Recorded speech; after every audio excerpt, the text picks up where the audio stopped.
chema. Ni mpango wa Mungu mume apate msaidizi, upata kibali kutoka kwake Mungu Baba, upata kibali kutoka kwa watu wote. Apataye mwanamke upata kitu chema.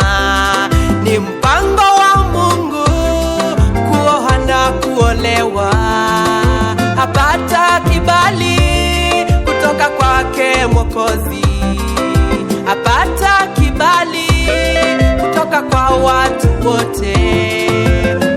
Bwana harusi leo umepata mke, bibi harusi, bibi harusi nawe umepata mume.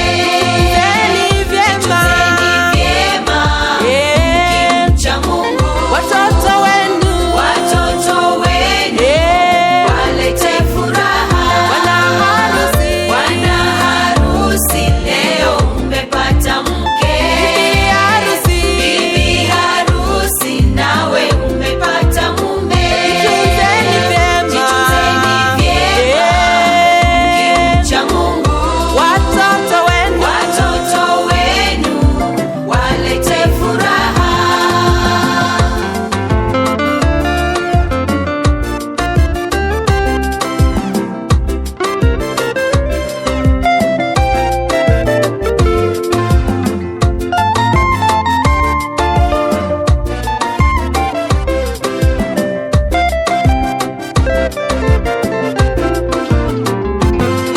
Maandiko yameagiza mume aache wazazi wake, aungane na mke wake, wawe kitu kimoja.